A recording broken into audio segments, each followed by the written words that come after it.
Cette semaine, dans les studios de Nouvel Angle, nous avons accueilli Raphaël Pomey, philosophe et rédacteur en chef du journal suisse Le Peuple.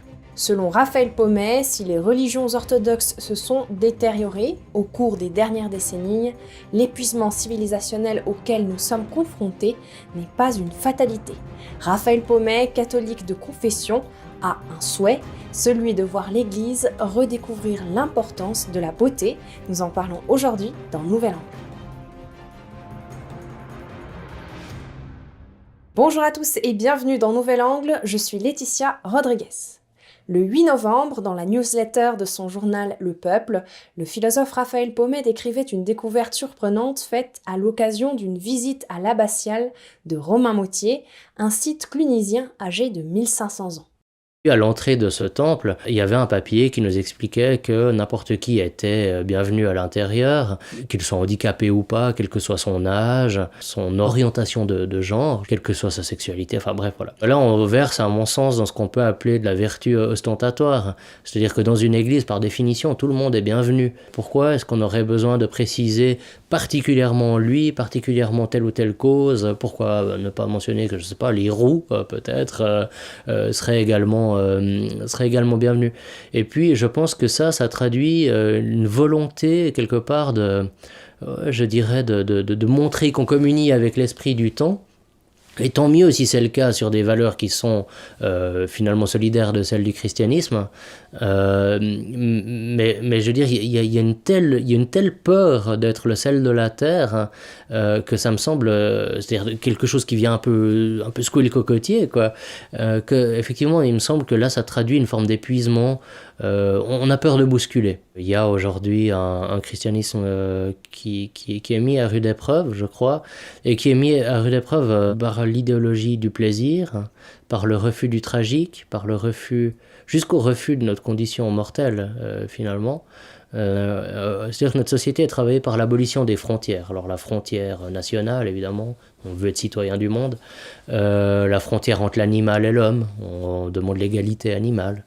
Alors que cette égalité ne sera jamais une réalité de fait, évidemment, puisqu'on aura de la peine à converser avec un hippopotame à l'université. Et puis je pense que cette volonté-là, elle va jusque dans le refus de la frontière ultime qui est la mort, c'est le transhumanisme. Une des caractéristiques du monde moderne, c'est sa laideur. C'est la laideur de son architecture, c'est la laideur de son habillement, c'est la laideur de son français, c'est les répétitions inutiles quand on parle. C'est bienvenue à toutes et à tous, les participantes et les participants. Et par rapport à ça, je pense qu'effectivement, pour exprimer le sacré, pour exprimer quelque chose qui est hors du temps, il n'y a pas 36 façons. Ces façons, c'est recourir à un sens du faste, un sens de la beauté, un sens de l'élévation. C'est mettons-nous de l'encens, mettons-nous la langue de ce continent, c'est-à-dire un peu de latin, mettons-nous... voilà, des choses qui nous inscrivent dans une longue histoire. Un écrivain que j'aime beaucoup, qui s'appelle Nicolas Gomez Davila, disait « Pauvreté des âmes qui ne se sentent pas avant tout héritières du passé ». Dans son ouvrage « Comment le spectre du communisme dirige le monde », le média The Epoch Times rappelle qu'en Occident, et dans d'autres parties du monde, les religions et les croyances sont l'élément principal qui permet de maintenir le lien entre les hommes et les divinités, et ce sont également des points d'ancrage pour le maintien des standards moraux. Bien que le spectre maléfique du communisme ait échoué à établir la tyrannie communiste à l'Ouest, il est parvenu, selon les rédacteurs de l'ouvrage, à la destruction des religions orthodoxes et à la corruption des êtres humains par le biais du mensonge, de la déviance et de l'infiltration, je cite, « L'infiltration de l'Occident est généralisée et la religion a été travestie par des idéologies et des comportements qui sont diffamatoires. Des idées comme la séparation de l'Église et de l'État et le politiquement correct, mis en avant par les communistes, ont été utilisées pour marginaliser et saboter les religions orthodoxes justes. Pendant des millénaires, les divinités se sont fait connaître à ceux qui ont la foi. Les gens qui ont la foi et ont des croyances justes représentaient la majorité de la société dans le passé et avaient une influence positive considérable sur la moralité sociale. De nos jours, les gens ne peuvent parler de Dieu qu'au sein des églises. En dehors de cela, on ne les laisse pas s'opposer ou critiquer les attaques menées contre les règles que Dieu a laissées pour la conduite des humains. La religion a presque totalement perdu sa fonction de garant de la moralité de la société, engendrant une chute vertigineuse de la moralité aux États-Unis et dans le monde. Ces dernières années, le politiquement correct a atteint de nouveaux sommets, au point qu'il devient difficile de souhaiter un joyeux Noël dans un pays fondé sur le christianisme. C'est uniquement le fait de gens qui affirment que ce n'est pas politiquement correct et que cela blesse la sensibilité des non-chrétiens. De plus, quand des gens parlent ouvertement de leur croyance en Dieu ou du fait qu'ils prient, certains prétendent que c'est discriminatoire envers ceux qui ne croient pas ou qui ont d'autres croyances. En réalité, tout le monde a le droit d'exprimer ses croyances et le respect qu'il porte aux divinités de la façon qui lui est propre, et cela n'a rien à voir avec de la discrimination. De nos jours, dans les écoles, les cours qui impliquent l'enseignement de croyances justes et de valeurs traditionnelles ne sont pas autorisés. Les professeurs sont appelés à ne pas parler de création, car la science n'a pas encore prouvé l'existence de Dieu.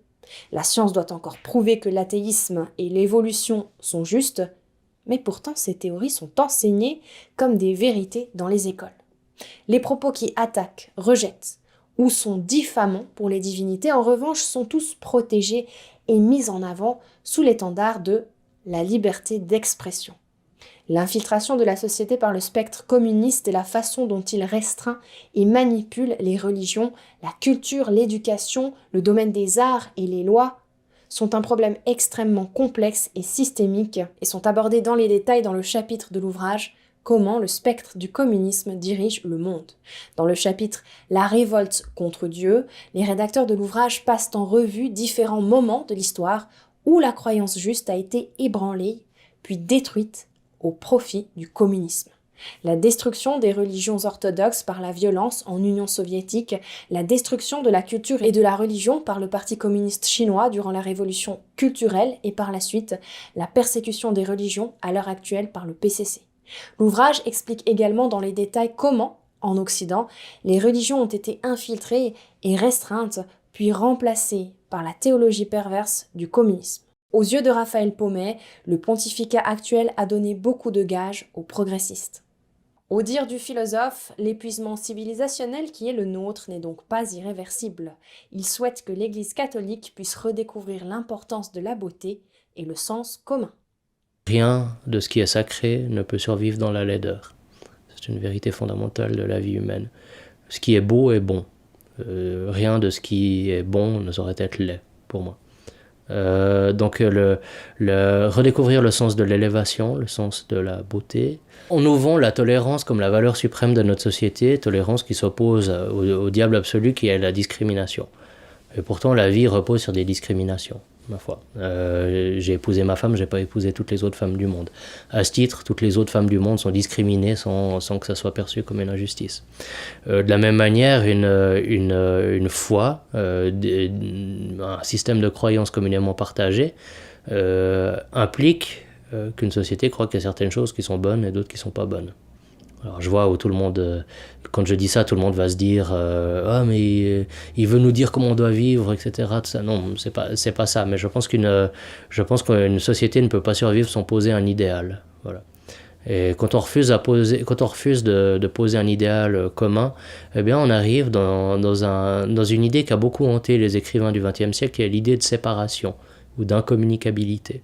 Notamment chez Ramu, pour parler des auteurs suisses, cette idée-là. Les hommes sont posés les uns à côté des autres. Toute cette pensée-là est travaillée par une inquiétude sur l'incommunicabilité, sur la perte du commun, la perte de ce que, à travers l'histoire, on a appelé les premiers principes de la raison pratique, la loi naturelle ou on va dire les platitudes habituelles, les platitudes fondamentales, le sens commun. J'appellerais assez volontiers, disons, les églises à retrouver le sens commun et à trouver un discours peut-être un peu moins universitaire, mais un peu plus conforme aux désirs et aux aspirations d'un homme qui a pas perdu toute sa vigueur, qui a un peu d'appétit, et puis qui n'est pas totalement malheureux d'avoir un corps.